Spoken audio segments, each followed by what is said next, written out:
નમસ્કાર દર્શક મિત્રો, આપ જોઈ રહ્યા છો કમલ અને હું છું તપસ્વી આચાર્ય. અમારો ઉદ્દેશ રાષ્ટ્રને સ્નેહ અને રાષ્ટ્રનું સન્માન. મિત્રો, આજે કંઈક નવી બાબત લઈને આવ્યો છું, નવી વિશેષ રજૂઆત લઈને આવ્યો છું. મિત્રો, જીવન અને ધર્મ એ સિક્કાની બે બાજુ હોય છે. માનવ જીવનમાં સૌથી વધારે સત્યથી વધીને કોઈ પણ ચીજ જે છે એ ગણવામાં નથી આવતી, અને અસત્ય અને બનાવટ જેવું કોઈ પણ મહાપાપ આ જગતમાં કદાચ ગણાતું નથી. આ બધી બાબત વાત કરું તો ખરેખર તો આ બધું જે છે એ ધર્મનું મૂળ મનાઈ રહ્યું છે. મિત્રો, આજે જે છે એ ધર્મની માટે વાત કરવી છે. આજે મારે જે છે એ ધર્મ બાબતની વિશે વાત કરવી છે. મિત્રો, આજે એક એકાદશી પણ છે અને સાથે સાથે રવિવાર પણ છે, જેને કામિની એકાદશી પણ તરીકે ઓળખવામાં આવે છે. મિત્રો, આ એક અમારી વિશેષ રજૂઆત છે. તો એ રજૂઆતમાં અમે આપને દર્શાવીશું કે વિવિધ રાશિના જાતકોને કેવી અસર થાય છે, કયા ગ્રહના વ્યક્તિઓએ કઈ પ્રકારની આપણે જે છે એ કઈ પૂજા કરવી અથવા તો કયા વિધિ વિધાનો કરવા તે આપણે અહીંયા દર્શાવવાના છે. પણ એની માટે થઈને, આ બધી બાબતો દર્શાવવા માટે થઈને, વિધિ વિધાનો દર્શાવવા માટે થઈને, કયા વ્યક્તિએ કેવી પૂજા કરવી એ બાબત દર્શાવવા માટે થઈને આજે એક બહુ જ સરસ ગેસ્ટ અહીંયા હું ઉપસ્થિત કરવા જઈ રહ્યો છું, જેનું નામ છે જીતુભાઈ સોની. જીતુભાઈ, આપનું હાર્દિક સ્વાગત છે. જય શ્રી કૃષ્ણ. જીતુભાઈ, બે વસ્તુ મારે અહીંયા આપને પૂછવા માટે આપને અહીંયા ઉપસ્થિત કર્યા છે. એક તો સૌથી પહેલા, આપ આટલું સરસ જ્યોતિષ વિદ્યા જાણો છો, તો સૌથી પહેલા હવે આપણે જે છે આજે બે કંઈક સંયોગ છે એ બાબત વિશે સૌથી પહેલા વાત કરવી છે. એક તો કામિની એકાદશી અને સાથે સાથે રવિવાર. તો આ કામિની એકાદશી શું છે અથવા તો એનો મહિમા શું છે એ અમારા દર્શક મિત્રોને જણાવશો? મિત્રો, જય શ્રી કૃષ્ણ. મિત્રો, એક જ કૃષ્ણ ભગવાનનો એક જ શ્લોક છે જેની અંદર આ સવાલોનો જવાબ આપણને મળી જાય છે. વિઘ્ન હોત સબ નાશ, મગન હોઉ હરિ ગુણ ગાવે, પાપ પુંજ સબ તરત બહોરી ભવ में नहीं આવે, ધન ધાન્ય પુત્ર સંપત્તિ બટે, કૃષ્ણ ચરણ રતિ પાવ કી, મુનિ મુક્ત કહે સુ ભક્ત કે સંકટ નિકટ ન આવે. હવે તો આજે એકાદશી છે, કામિકા એકાદશી છે, જે બહુ મહત્વનો દિવસ છે, અને કામિકા એકાદશી છે તેનું એક વિશેષ મહત્વ છે. આમ તો દરેક 11 નું મહત્વ હોય જ છે, દરેક વિષ્ણુઓ માટે હોય છે, દરેક વ્યક્તિઓ માટે હોય છે. અને કામિકા એકાદશી જે છે મિત્રો, એ અષાઢ વદ 11 જે આવતી હોય ત્યારે ગણાય છે. અને કામિકી એકાદશીના જે કાંઈ વ્રત કરેલા હોય, જે કાંઈ જાપ કરેલા હોય, તપ કરેલું હોય, તેનું બહુ સરસ મજાનું ફળ મળતું હોય છે મિત્રો. અને તે દરેક હિન્દુ, દરેક વૈષ્ણવએ કરવું અનિવાર્ય બનતું હોય છે. એટલે મારો બીજો ક્વેશ્ચન પણ, તમે જે પેલી ફળની વાત કરી એ જ છે જીતુભાઈ, કે આ કામિની એકાદશીનું વ્રત એટલે કે એમાં કેવું ફળ મેળવવા માટે કયા શાસ્ત્રોક્ત વિધિ વિધાન કરી શકાય અથવા તો કેવી પૂજા કરી શકાય એવું અમારા દર્શક મિત્રોને જણાવી શકો? મિત્રો, કામિકા એકાદશીના દિવસે સાંજે સૂર્ય અસ્ત થાય પછી 7 વાગ્યા પછી તમે આ પૂજન કરી શકો છો. વિષ્ણુ ભગવાન જે ગદાધારી હોય, ચક્રધારી હોય, તેનું પૂજન કરી શકાય છે. યથાશક્તિ આપણે નિવેદ કરી શકીએ છીએ. તુલસીના પાન આપણે કરી શકીએ. પ્રશ્ન એમ જ થાય કે ભાઈ આગામી દિવસો મારા કેવા જશે અથવા તો આગામી દિવસોમાં મને કેવું ફળ મળશે. ખાસ કરીને અહીંયા ઉપસ્થિત તમને કરવાનું અથવા તો તમને સાંભળવાનું એક જ મહાત્મા હોય અથવા તો એક જ અમારો સ્વાર્થ હોઈ શકે કે ભાઈ આગામી, કારણ કે આજે રવિવાર છે, હવે સોમવારથી શનિવારના રાશિના કોઈ પણ, એટલે સોમવારથી શનિવાર સુધીમાં કોઈ પણ રાશિના જાતકોને આગામી દિવસો કેવા રહેશે એ એક તો સૌથી પહેલા અમારા દર્શક મિત્રોને જણાવો. કારણ કે હવે આજે રવિવાર છે, કાલથી સોમવાર શરૂ થશે, લોકો કામ ધંધા ઉપર ફરી પાછા ચડી જશે, આજે આરામનો દિવસ છે. તો સોમવારથી શનિવારના દિવસો દરમિયાન કોઈ પણ રાશિના જાતકને દિવસે શું કરી શકાય અથવા તો કેવા રાશિના જાતકોને કયો વિધિ વિધાન કરી શકાય એવું પણ અમારા દર્શક મિત્રોને જણાવો. તો મિત્રો, આપણે શરૂઆત કરીએ 12 રાશિ માટે. શરૂઆત કરીએ મેષ રાશિથી, જેના મૂળાક્ષરો છે અલ અને ઈ. મિત્રો, મેષ રાશિના જાતકો માટે દરેક ગ્રહ અત્યારે શુભ હોય, પણ નિર્બળ ગ્રહ છે તે કયો? હવે તે આપણે જોઈએ તો તેમને ગુરુ નબળો છે, નિર્બળ છે, વ્યય સ્થાનમાંથી પસાર થાય છે મિત્રો. તો હવે આ જાતકો માટે થઈને સોમવારથી ગુરુ ગ્રહના જેટલા જાપ થાય તેટલા કરવાથી લાભ રહેશે. ઓમ શ્રી બ્રહ્મ બૃહસ્પતિ વે નમઃ અથવા તો દેવાનંદ ચરુષ્ણાંચ ગુરુકાંચાન સ્નિભમ બુદ્ધિવૃતમ તિલોકેશમ તમ નમામિ બૃહસ્પતિ ના જેટલા જાપ થાય તેટલા કરવા. આવતા વ્યક્તિ ગુરુવારના વ્રત પણ તમે શરૂ કરી શકો છો. અને ખાસ કરીને અભ્યાસ કરતા મિત્રો જે હોય તેમના માટે અત્યારે ગુરુ ગ્રહ એકદમ નિર્બળ છે મિત્રો. માટે ગુરુ ગ્રહની જેટલી જાપ થાય, જેટલા જાપ થાય, જેટલી ભક્તિ થાય તેટલી કરવાથી તમને અભ્યાસમાં સફળતા મળશે મિત્રો. હવે ત્યાર પછી જોઈએ આપણે તો વૃષભ રાશિ, જેના મૂળ અક્ષરો છે બ અને ઉ. મિત્રો, આપના માટે કોઈ પણ જન્મના ચંદ્રથી ગ્રહ અત્યારે જો કોઈ નિર્બળ હોય તો તે રાહુ છે મિત્રો. અને વ્યય સ્થાનની અંદર રાહુ મંગળનો અંગાર યોગ પણ થઈ રહ્યો છે મિત્રો. હવે 12મે રાહ કરે ઘા મિત્રો. 12મે રાહુ હોય તો આપણને જેટલા જીવનમાં ઊંચે ગયા હોય તેટલા જ આપણને નીચે પછાડી શકે છે અને આપણી કલ્પના શક્તિ છે તે નિર્બળ બનાવી શકે છે. આવક કરતા જાવક પણ વધી શકે છે. હવે તો તેના માટે વિષ્ણુ ઉપાસના જેટલી થાય તેટલી કરવાથી એને લાભ રહેશે.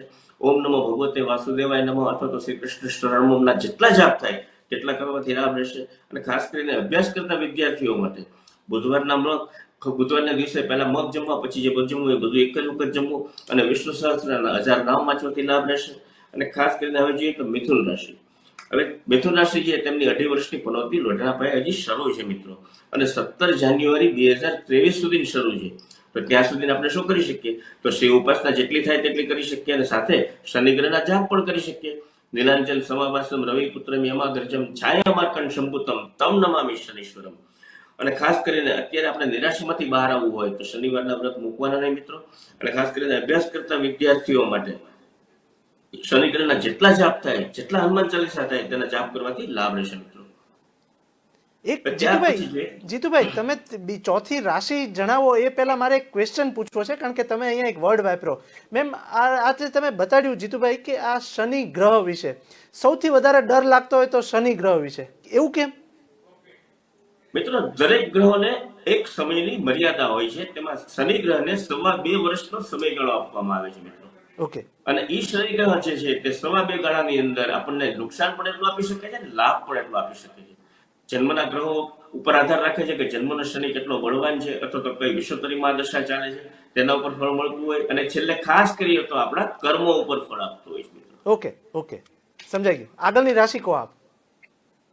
હવે જોઈએ કર્ક રાશિ, જેના મૂળ અક્ષરો છે ડ અને હ મિત્રો. મિત્રો આપના માટે દરેક ગ્રહનો આશીર્વાદ મળે છે, માત્ર કેતુ ગ્રહનો બંધન યોગ મળે છે મિત્રો.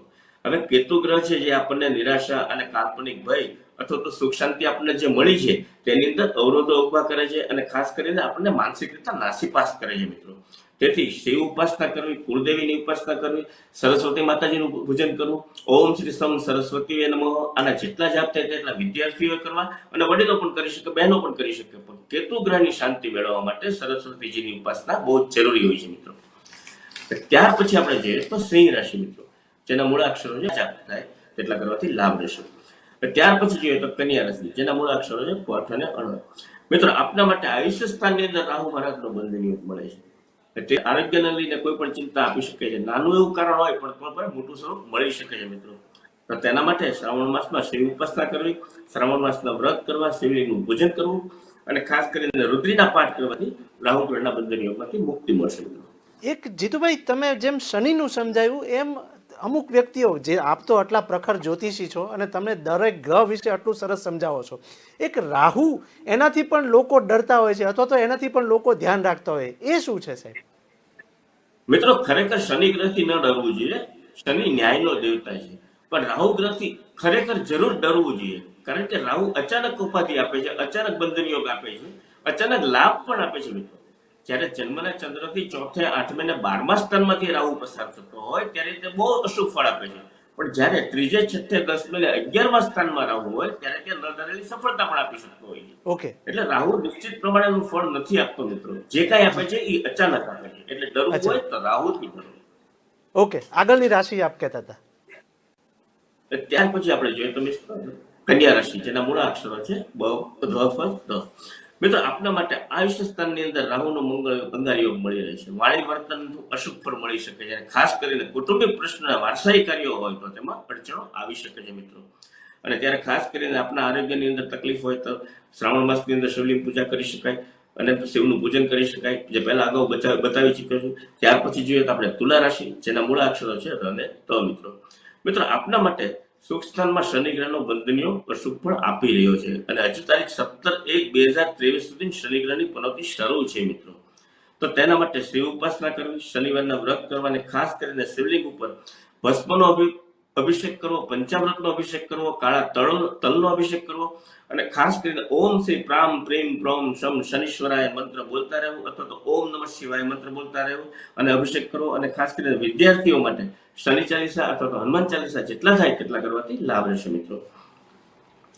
ત્યાર પછી જોઈએ તો આપણે વૃશ્ચિક રાશિ, મિત્રો આપના વ્યય સ્થાનમાં કેતુ ગ્રહનો બંધન યોગ મળે છે, જે આપણે કાલ્પનિક ભય આપે છે અને ખાસ કરીને દ્વારા ધાગા તાંત્રિક જે વસ્તુઓ હોય તેની અંદર આપણને આકર્ષણ આપે છે. તો આપણે તેનાથી દૂર રહેવાનું છે અને વાસ્તવિકતાનો સ્વીકાર કરવાનો છે મિત્રો.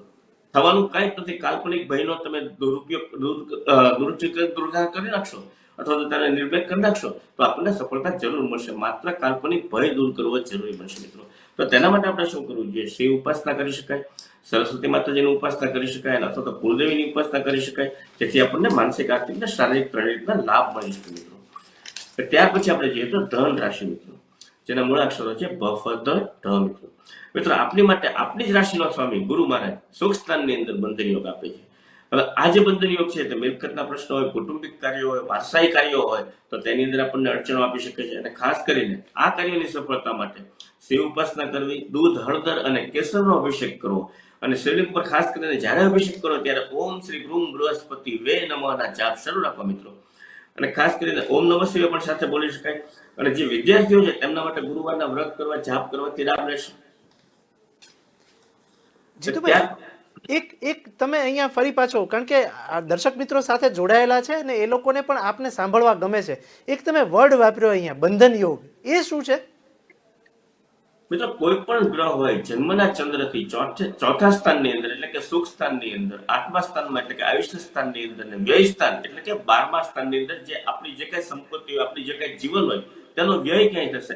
આની અંદર જયારે કોઈ પણ ગ્રહ ભ્રમણ કરતો હોય તો તેને એક પ્રકારનો બંધન યોગ કહેવાય છે, જે આપણને કોઈ બાંધન નથી હોતું મિત્રો, પણ છતાં કાલ્પનિક રીતના આપણને એવું લાગ્યા કરે કે આપણું કાર્ય કોઈ અટકાવે છે, તેને બંધન યોગ કહેવાય.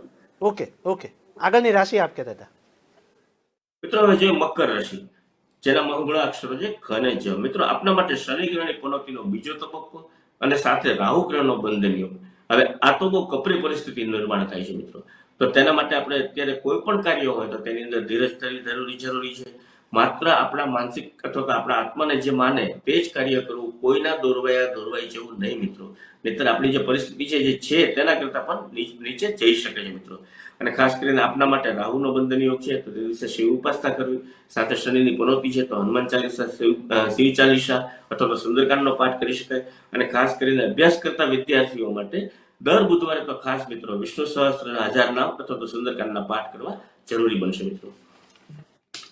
ત્યાર પછી આપણે જોઈએ તો કુંભ રાશિ મિત્રો, જેના મૂળ અક્ષરો છે ગ, શ, સ. મિત્રો આપના માટે શનિ ગ્રહનો બંધન યોગ વ્યય સ્થાનમાં થઈ રહ્યો છે. પનોતીનો પ્રથમ તબક્કો શરૂ છે મિત્રો. અને શનિ ગ્રહનો પ્રથમ તબક્કો શરૂ હોય ત્યારે કાલ્પનિક ભય તો આપણને મળવાનો જ છે. અને ખાસ ત્યારે આપના માટે કોઈ પણ કાર્ય હોય તેની અંદર ધીરજ ધરવી જરૂરી બનશે, કારણ કે ભવિષ્યમાં આપણને નુકસાન ન થઈ શકે. અથવા તો ખાસ કરીને જે કાંઈ વિચારો કરીએ આપણે, કે જે કાંઈ નિર્ણયો લઈએ તે આપણે આપણા પૂરતા જ લેવા મિત્રો, અને કોઈની સલાહ લેવી નહીં અને કોઈની સલાહ આપવી નહીં. અને આપણા માટે ખાસ કરીને શિવ ઉપાસના સાથે હનુમાનજીનું પૂજન પણ કરવું જોઈએ. અને શનિવારના વ્રત કરો ત્યારે હનુમાનજીને પગમ થાય છે. અચ્છા, એટલે આપણે શિવ ઉપાસના કરવી. અને શિવ ઉપાસનાની અંદર ખાસ કરીને મિત્રો પાર્થિવ પૂજા, જે પાર્થેશ્વર ભગવાનની પૂજા, જે શ્રી રામે રામાયણની અંદર જે પૂજા કરેલી હતી, કે દરિયા કિનારે માટીનું શિવલિંગ બનાવીને એમણે પૂજા કરેલી અને શંકર ભગવાનને પ્રસન્ન કરેલા. હવે એ જ પૂજા જો આપણે શ્રાવણ માસની અંદર ઘરની અંદર માટીના શિવલિંગનું પૂજન કરીએ, તેના ઉપર ત્રાંબાનો અથવા તો માટીનો નાદ ચડાવો, દરરોજ સવારના પરમાં આપણે અલગ અલગ અભિષેક કરી શકીએ મિત્રો. ખાસ કરીને સોમવાર હોય તો પંચામૃતથી, મંગળવાર હોય તો મૈસૂરની દાળથી, બુધવાર હોય તો મગથી, ગુરુવાર હોય તો ચણાની દાળથી, શુક્રવાર હોય તો ચોખાથી, શનિવાર હોય તો કાળા અડદથી અને રવિવાર હોય તો કેસર ચડાવેલા ચોખાથી અભિષેક કરીએ. ઓમ મૃત્યુંજય મહાદેવ ત્રાહિમામ શરણાગતમ જન્મ મૃત્યુંજય વ્યાધિ પીડિતમ કર્મ બંધનાથ. ઓમ યથાશક્તિ આપણે જે નૈવેદ્ય ધરાવીએ, બિલીપત્ર ચડાવીએ, રુદ્રાક્ષની માળા શિવ ભગવાનને પહેરાવીએ.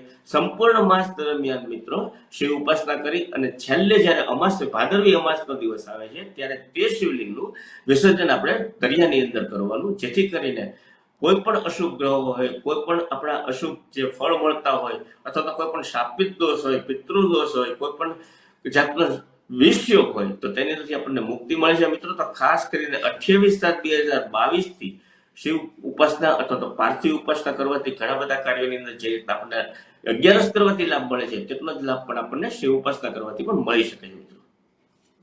જીતુભાઈ, એક તમે અહીંયા વર્ડ વાપર્યો પાર્થિવ પૂજા, અથવા તો પાર્થિવ એટલે પેલું આપણે જ્યારે નાના હતા ને અમે લોકો, ત્યારે અમારી પાસે બાપ દાદાઓ જે છે એ પેલું માટીની શિવલિંગની પૂજા કરાવડાવતા. તો એ શું છે અથવા તો એનું મહત્વ જણાવશો?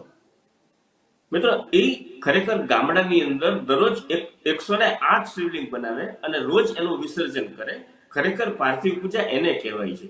પણ અચ્છા. અત્યારના સંજોગોની અંદર આપણે સિટીમાં જીવીએ છીએ મિત્રો, અને ફ્લેટની અંદર આપણે આટલી બધી માટી લાવીએ કરાવીએ ને એવું બધું થાય અને રોજ વિસર્જન કરીએ એ શક્ય નથી મિત્રો. માટે કોઈ પણ કુંભાર પાસે સરસ મજાનું માટીનું શિવલિંગ બનાવી અને સંપૂર્ણ માસ દરમિયાન તેનું આપણે પૂજન કરીએ અને પછી તેનું વિસર્જન કરીએ તો ખરેખર ઘરની અંદર સુખ શાંતિનો પ્રવેશ થાય છે. અને જો એ 12 વર્ષ તમે તમારા જીવનની અંદર પાર્થિવ પૂજા કરી શકો તો ઘર બેઠા આપણને દ્વાદશ જ્યોતિર્લિંગ જેટલું આપણને ફળ મળે છે મિત્રો. એક જીતુભાઈ છેલ્લો ક્વેશ્ચન એટલા માટે કારણ કે આપ એટલું સરસ ગાઈડ કરી રહ્યા છો અથવા તો જીવન કેવી રીતના સરળ બને એ શીખવાડી રહ્યા છો. મારો છેલ્લો ક્વેશ્ચન, કારણ કે 29 તારીખથી શ્રાવણ મહિનો ચાલુ થાય છે, શિવજીનો એક એવો મંત્ર જેનાથી આખો મહિનો આપણે એ પાઠ પૂજા કરીએ અથવા તો એવા મંત્રનું પૂજન કરીએ અથવા તો એવા મંત્રનું પઠન કરીએ જેનાથી આખું વર્ષ આપણું સુખ શાંતિ સમૃદ્ધિ વાળું રહે, એવો મંત્ર કયો?